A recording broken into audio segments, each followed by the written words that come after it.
أعوذ بالله من الشيطان الرجيم. بسم الله الرحمن الرحيم.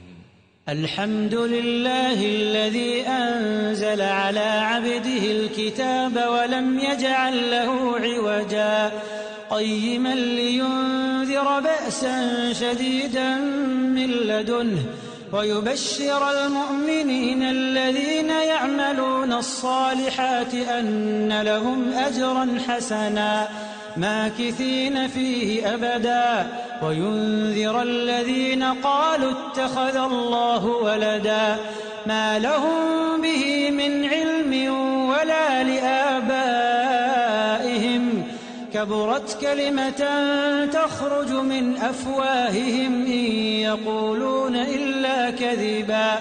فلعلك باخع نفسك على آثارهم إن لم يؤمنوا بهذا الحديث أسفا إنا جعلنا ما على الأرض زينة لها لنبلوهم أيهم أحسن عملا وإنا لجاعلون ما عليها صعيدا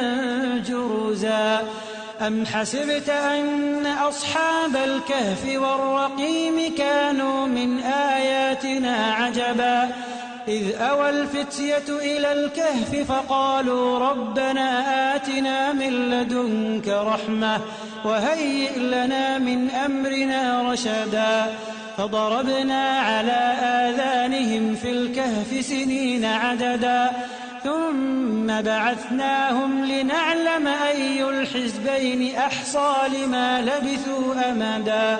نحن نقص عليك نبأهم بالحق إنهم فتية آمنوا بربهم وزدناهم هدى وربطنا على قلوبهم إذ قاموا فقالوا ربنا رب السماوات والأرض لن ندعو من دونه إلها لقد قلنا إذا شططا هؤلاء قومنا اتخذوا من دونه آلهة لولا يأتون عليهم بسلطان بين فمن أظلم ممن افترى على الله كذبا وإذ اعتزلتموهم وما يعبدون إلا الله فأووا إلى الكهف ينشر لكم ربكم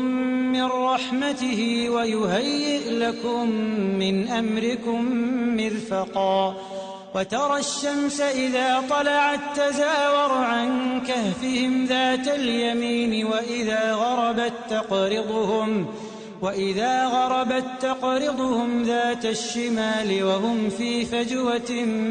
منه ذلك من آيات الله من يهد الله فهو المهتد ومن يضلل فلن تجد له وليا مرشدا وتحسبهم أيقاظا وهم رقود ونقلبهم ذات اليمين وذات الشمال وكلبهم باسط ذراعيه بالوصيد لو اطلعت عليهم لوليت منهم فرارا ولملئت منهم رعبا وكذلك بعثناهم ليتساءلوا بينهم قال قائل منهم كم لبثتم قالوا لبثنا يوما أو بعض يوم قالوا ربكم أعلم بما لبثتم فبعثوا أحدكم بورقكم هذه إلى المدينة فلينظر أيها أزكى طعاما فليأتكم برزق منه وليتلطف ولا يشعرن بكم أحدا إنهم إن يظهروا عليكم يرجموكم أو يعيدوكم في ملتهم ولن تفلحوا إذا أبدا وكذلك أعثرنا عليهم ليعلموا أن وعد الله حق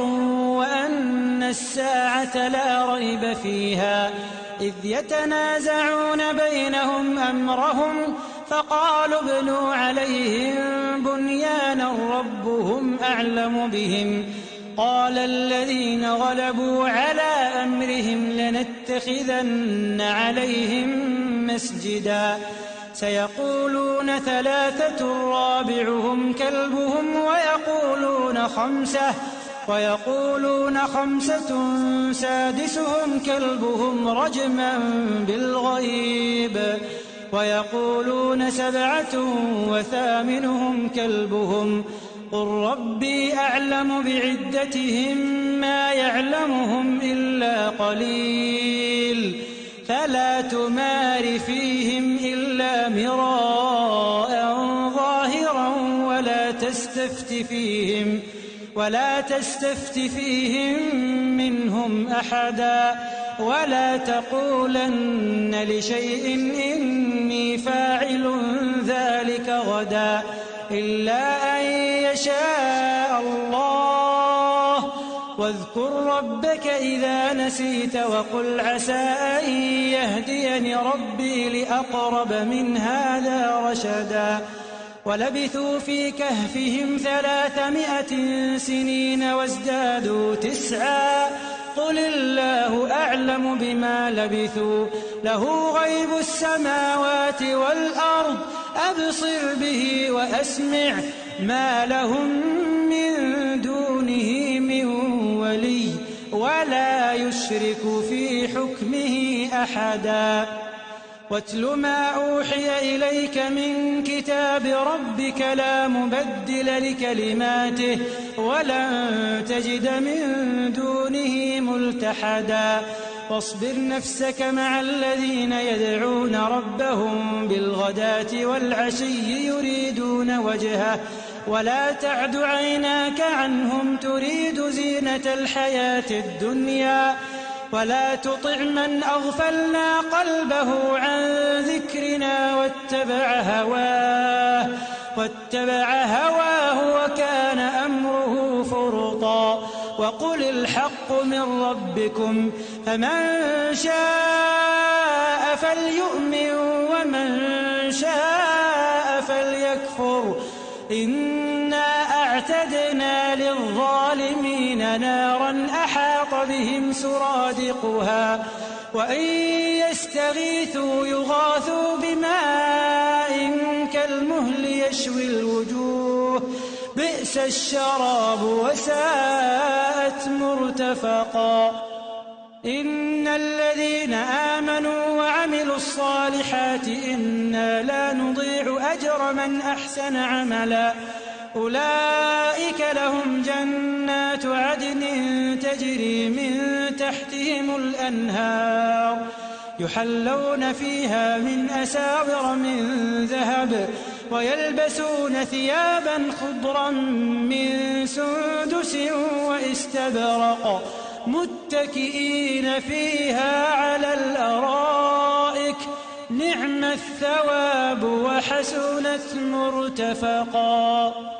واضرب لهم مثل الرجلين جعلنا لأحدهما جنتين من أعناب وحففناهما بنخل وجعلنا بينهما زرعا كلتا الجنتين آتت أكلها ولم تظلم منه شيئا وفجرنا خلالهما نهرا وكان له ثمر فقال لصاحبه وهو يحاوره أنا أكثر منك مالا وأعز نفرا ودخل جنته وهو ظالم لنفسه قال ما أظن أن تبيد هذه أبدا وما أظن الساعة قائمة ولئن رددت إلى ربي لأجدن خيرا منها منقلبا قال له صاحبه وهو يحاوره أكفرت بالذي خلقك من تراب ثم من نطفة ثم سواك رجلا لكن هو الله ربي ولا أشرك بربي أحدا ولولا إذ دخلت جنتك قلت ما شاء الله لا قوة إلا بالله إن ترني أنا أقل منك مالا وولدا فعسى ربي أن يؤتيني خيرا من جنتك ويرسل عليها حسبانا من السماء فتصبح صعيدا زلقا أو يصبح ماؤها غورا فلن تستطيع له طلبا وأحيط بثمره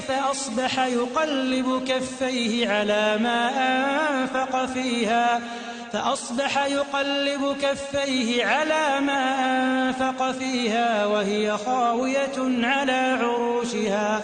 ويقول يا ليتني لم أشرك بربي أحدا ولم تكن له فئة ينصرونه من دون الله وما كان منتصرا هنالك الولاية لله الحق هو خير ثوابا وخير عقبا واضرب لهم مثل الحياة الدنيا كماء أنزلناه من السماء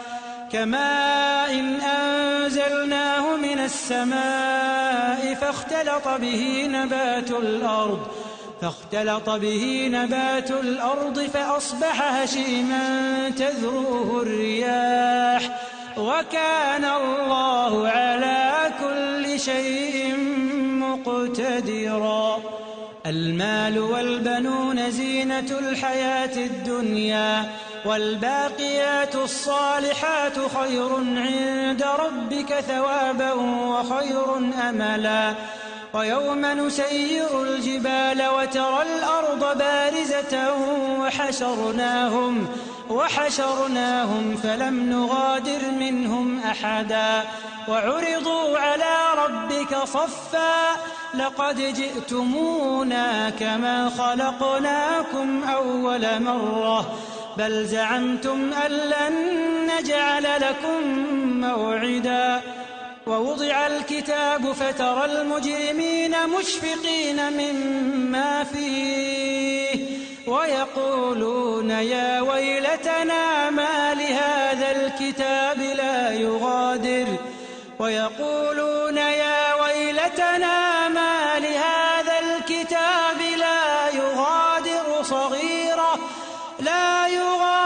صغيرة ولا كبيرة إلا أحصاها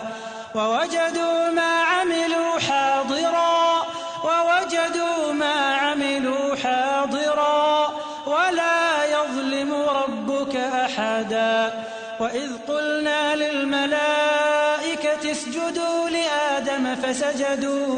فسجدوا إلا إبليس كان من الجن ففسق عن أمر ربه أفتتخذونه وذريته أولياء من دوني وهم لكم عدو بئس للظالمين بدلا ما أشهدتهم خلق السماوات والأرض ولا خلق أنفسهم وما كنت متخذ المضلين عضدا ويوم يقول نادوا شركائي الذين زعمتم فدعوهم فلم يستجيبوا لهم وجعلنا بينهم موبقا ورأى المجرمون النار فظنوا أنهم مواقعوها ولم يجدوا عنها مصرفا ولقد صرفنا في هذا القرآن للناس من كل مثل وكان الإنسان أكثر شيء جدلا وما منع الناس أن يؤمنوا إذ جاءهم الهدى ويستغفروا ربهم إلا أن تأتيهم سنة الأولين أو يأتيهم العذاب قبلا وما نرسل المرسلين إلا مبشرين ومنذرين ويجادل الذين كفروا بالباطل ليدحضوا به الحق واتخذوا آياتي وما أنذروا هزوا ومن أظلم ممن ذكر بآيات ربه فأعرض عنها ونسي ما قدمت يداه إنا جعلنا على قلوبهم أكنة أن يفقهوه وفي آذانهم وقرا وإن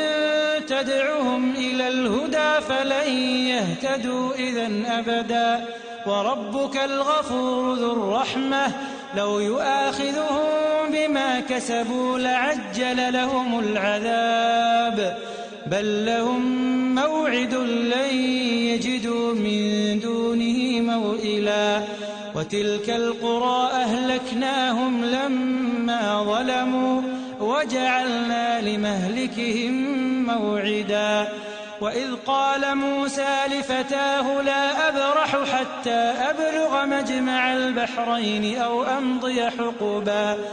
فلما بلغا مجمع بينهما نسيا حوتهما فاتخذ سبيله في البحر سربا فلما جاوزا قال لفتاه آتنا غداءنا لقد لقينا من سفرنا هذا نصبا قال أرأيت إذ أوينا إلى الصخرة فإني نسيت الحوت وما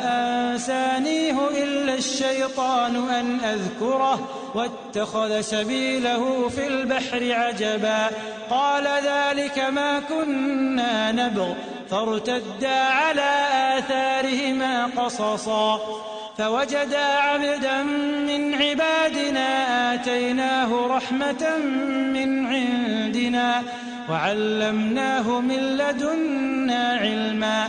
قال له موسى هل أتبعك على أن تعلمني مما علمت رشدا قال إنك لن تستطيع معي صبرا وكيف تصبر على ما لم تحط به خبرا قال ستجدني إن شاء الله صابرا ولا أعصي لك أمرا قال فإن اتبعتني فلا تسألني عن شيء حتى أحدث لك منه ذكرا فانطلقا حتى إذا ركبا في السفينة خرقها قال أخرقتها لتغرق أهلها لقد جئت شيئا إمرا قال ألم أقل إنك لن تستطيع معي صبرا قال لا تؤاخذني بما نسيت ولا ترهقني من أمري عسرا فانطلقا حتى إذا لقيا غلاما فقتله قال أقتلت نفسا زكية بغير نفس لقد جئت شيئا نكرا قال ألم أقل لك إنك لن تستطيع معي صبرا قال إن سألتك عن شيء بعدها فلا تصاحبني قد بلغت من لدني عذرا فانطلقا حتى إذا أتيا أهل قرية استطعما أهلها فأبوا أن يضيفوهما فوجدا فيها جدارا يريد أن ينقض فأقامه قال لو شئت لاتخذت عليه أجرا قال هذا فراق بيني وبينك سأنبئك بتأويل ما لم تستطع عليه صبرا أما السفينة فكانت لمساكين يعملون في البحر فأردت أن أعيبها وكان وراءهم ملك يأخذ كل سفينة غصبا. وأما الغلام فكان أبواه مؤمنين فخشينا أن يرهقهما طغيانا وكفرا فأردنا أن يبدلهما ربهما خيرا منه زكاة وأقرب رحما. وأما الجدار فكان لغلامين يتيمين في المدينة وكان تحته كنز لهما وكان أبوهما صالحا فأراد ربك أن يبلغا أشدهما ويستخرجا كنزهما رحمة من ربك وما فعلته عن أمري ذلك تأويل ما لم تسطع عليه صبرا. ويسألونك عن ذي القرنين قل سأتلو عليكم منه ذكرا. إنا مكنا له في الأرض وآتيناه من كل شيء سببا فأتبع سببا حتى إذا بلغ مغرب الشمس وجدها تغرب في عين حمئة ووجد عندها قوما قلنا يا ذا القرنين إما أن تعذب وإما أن تتخذ فيهم حسنا قال أما من ظلم فسوف نعذبه ثم يرد إلى ربه فيعذبه عذابا نكرا وأما من آمن وعمل صالحا فله جزاء الحسنى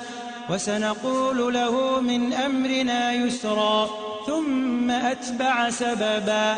حتى إذا بلغ مطلع الشمس وجدها تطلع على قوم لم نجعل لهم من دونها سترا كذلك وقد أحطنا بما لديه خبرا ثم أتبع سببا حتى إذا بلغ بين السدين وجد من دونهما قوما لا يكادون يفقهون قولا قالوا يا ذا القرنين إن يأجوج ومأجوج مفسدون في الأرض فهل نجعل لك خرجا على أن تجعل بيننا وبينهم سدا قال ما مكني فيه ربي خير فأعينوني بقوة أجعل بينكم وبينهم ردما آتوني زبر الحديد حتى إذا ساوى بين الصدفين قال انفخوا حتى إذا جعله نارا قال آتوني أفرغ عليه قطرا فما استطاعوا أن يظهروه وما استطاعوا له نقبا قال هذا رحمة من ربي فإذا جاء وعد ربي جعله دكا وكان وعد ربي حقا وتركنا بعضهم يومئذ يموج في بعض ونفخ في الصور فجمعناهم جمعا وعرضنا جهنم يومئذ للكافرين عرضا الذين كانت أعينهم في غطاء عن ذكري وكانوا لا يستطيعون سمعا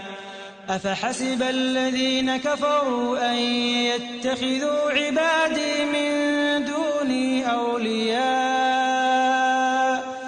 إنا أعتدنا جهنم للكافرين نزلا قل هل ننبئكم بالأخسرين أعمالا الذين ضل سعيهم في الحياة الدنيا وهم يحسبون أنهم يحسنون صنعا أولئك الذين كفروا بآيات ربهم ولقائه فحبطت أعمالهم فلا نقيم لهم يوم القيامة وزنا ذلك جزاؤهم جهنم بما كفروا واتخذوا آياتي ورسلي هزوا إن الذين آمنوا وعملوا الصالحات كانت لهم جنات الفردوس نزلا خالدين فيها لا يبغون عنها حولا قل لو كان البحر مدادا لكلمات ربي لنفد البحر قبل أن تنفد كلمات ربي ولو جئنا بمثله مددا قل إنما أنا بشر مثلكم يوحى إلي أنما إلهكم إله واحد فمن كان يرجو لقاء ربه فليعمل عملا صالحا ولا يشرك بعبادة ربه أحدا.